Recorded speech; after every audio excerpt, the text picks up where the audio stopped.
So welcome to this video training session for personal statements for the ProCom unit. It's going to be quite a quick session. What we're going to do is we're just going to look through this document, and although it's relatively few questions in the document, there's a few, high, well, not too high word counts, but higher than we've done in the past. And just really, this should, one way of doing this is to get everybody to write a big essay, but people don't tend to like writing the essays. So what we've done is a number of structured questions. And the questions are structured in such a way that we could even turn it into an essay if we wanted to afterwards, but we're not really going to plan on doing that. So the first question, I don't think anybody would have a problem with. It's please state your job title and describe the different duties you perform. So everybody will know what they're doing, and you could just take from your job description, take some ideas of the things you perform there. Hello, Shem. Hello. Okay. So the first question, I don't think anybody will have any issues with this whatsoever.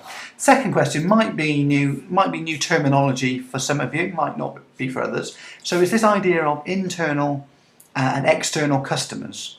So the way to get it in your head, an internal customer is anyone within your organisation. So anybody within Hospedia, could be another department, a branch, different co-worker, but anybody inside the organisation, these are called internal customers.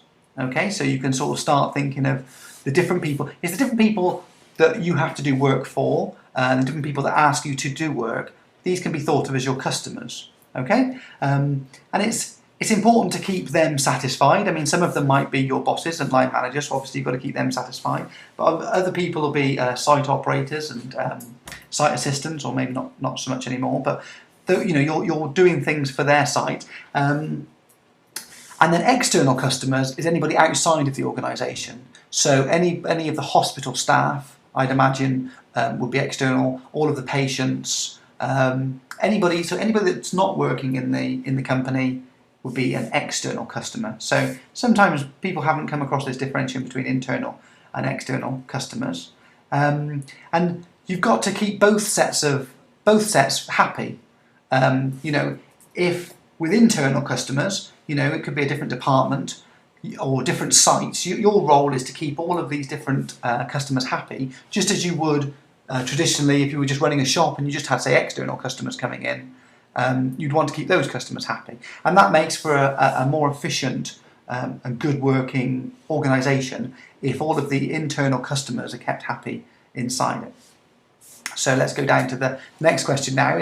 So what requirements? So in the top ones we've stated, and there's no real word count on the previous question. So you're going to sort of list your internal and external customers, and this next question asks, what do they want from you? Okay, so the people that on the help desk will sort of ask you to do certain things, and then you've got site operators that have got problems, and so they will, so one will sort of be asking your advice on how you fix things, and others may sort of be instructing you on how to do things. And then how do these messages come through to you? What IT programs do you use to receive them? Do they come via phone calls? Do they come via emails? So just a little bit about how requirements are communicated to you from these two different types of customers. Does that make sense? Yeah? Cool. So then we're moving on to this next question. It's really about two different topics, really. It's prioritisation and maximising productivity. And so the question sort of combines the two. And so how do you plan and prioritise your working day to maximise productivity? Okay, so I'd imagine sometimes you've got a whole bunch of sort of very low-level tasks to do that are non-urgent, and so then how would you prioritise those? And then sometimes you might have a whole site's gone down and you've got to rush over. It becomes maximum priority. So just talk a little bit about those different types of ways you prioritise things by their importance. You may have to go and pick things up or get resources And so just how you go about planning your day in order to maximise your productivity. I mean, you wouldn't drive all over the place. You would try not to drive back to the same site twice, wouldn't you? I'd imagine in one day. So you could, I'm sure you can think of things around that area. So the next question. So this is about work permissions. Now, work permissions can be all sorts of different things. It can also be sort of standard procedures as well. So for example, I'm sure there are some things you need to obtain permission for and some things you don't. So for example, I don't know, but do you have to obtain permission to restart a site? Would you?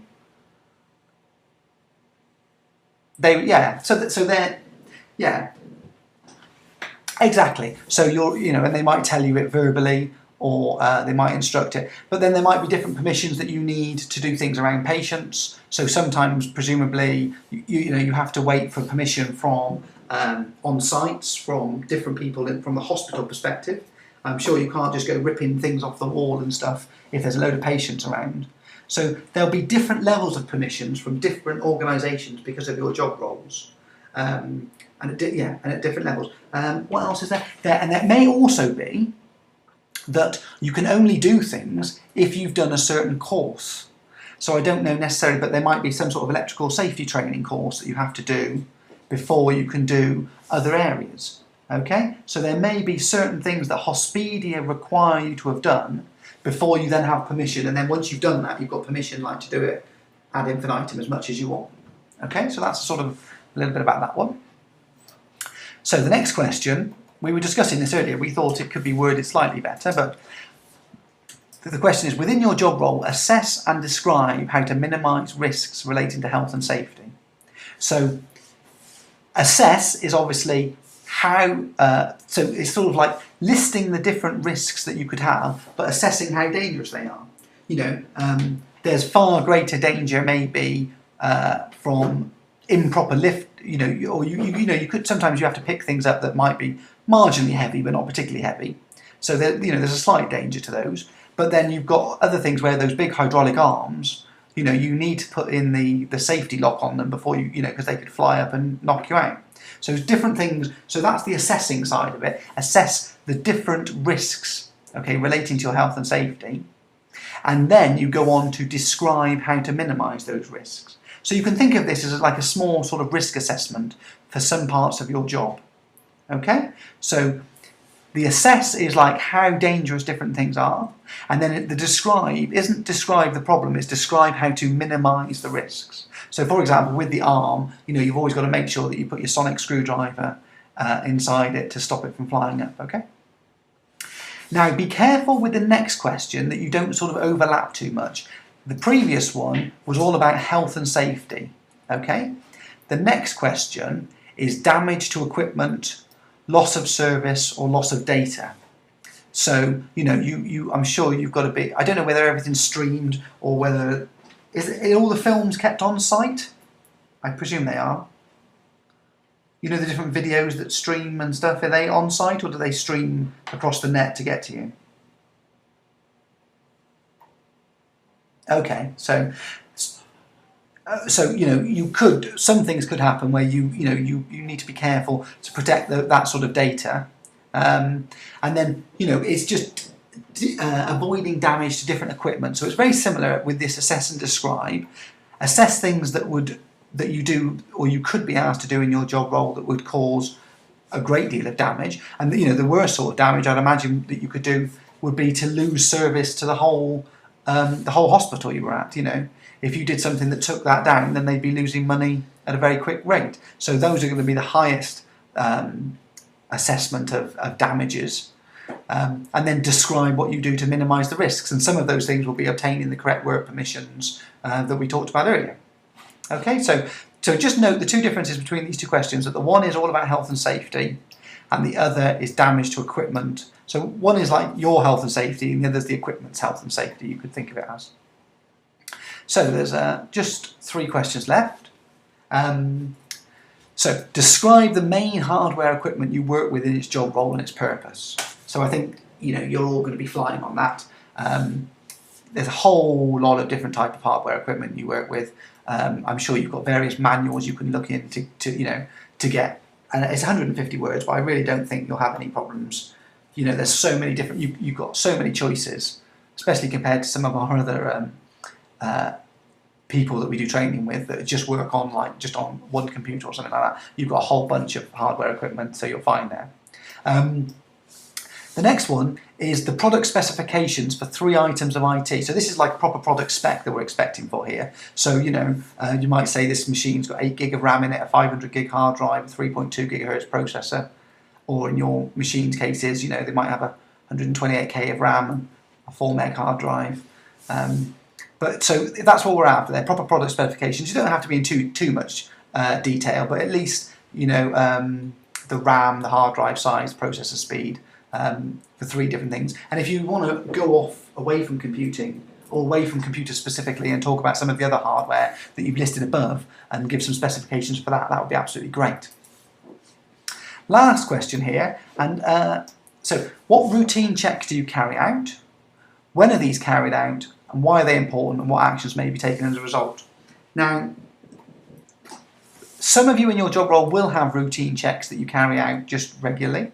There may be routine checks that you take, that you do routinely when you go. So you might go to a bedside unit and always perform a couple of little checks. You check over just to see if they're in good, in good working condition. If you don't have to do routine checks, then what I suggest you write about is routine maintenance that you can do on a PC or on a Mac. And so there are certain things that you can do, and you can think, it doesn't even have to be your work-based computer. Think of maybe of your home one where you've got more access to all of the different permissions on the machine. But you can defrag computers. There's a lot of updates that should be carried out as routine maintenance, both software updates and operating system updates. Checking that your virus is working and that it's scanning correctly. Other things like freeing up disk space. I know my laptop has only got a 300 gig hard drive, and I'm always having to delete stuff off of it. So those are the sort of routine checks you may carry out. When are they carried out? Well, certain ones are carried out weekly, and then maybe every 3 months or so I'll delete a bunch of stuff off my computer. Why are they important? Well, things like software updates these days are vitally important, because as new exploits get found in software and bugs, they're patched and fixed. But especially with operating systems, what they then do is they then state exactly what vulnerabilities they've patched. So if the hackers didn't know how to get into the computer beforehand, as soon as the system's been patched, then they're given explicit instructions really as to what was wrong with the machine. And so it's always very important to perform software updates as fast as you can, really. And what actions may be taken as a result? Well, that can be both a result of doing it and not doing it. So sometimes, what would it be for a computer? You have to delete a load of files. Sometimes you may notice that a virus check hasn't been performed in a particular period of time, or you need to download virus updates. You may need to order some new equipment, some new RAM. So those are the sort of things. So if you don't do routine maintenance as part of your specific job role, then maybe just include some of the things that I've gone through there from a PC perspective on routine health checks. Okay, so that was a lot of me talking there. Anybody got any questions on any of that? No? No? It all seems easy enough, hopefully. So, no one-word answers, no tiny little answers. Always stick to the word limit, and they are minimum words. So if you want to write more, please feel free. And that's it. If nobody's got any questions, I thought this would be quite a short session. I think I've been rattling on for about 15 minutes. So if we've not got any sessions, then that's great. I look forward to getting your work back in. I'll send an email out with a recording of this and with a deadline of when we expect this unit to be completed. But if that's it, then I'll see you all again soon. Okay? Cheers, gang. Bye-bye.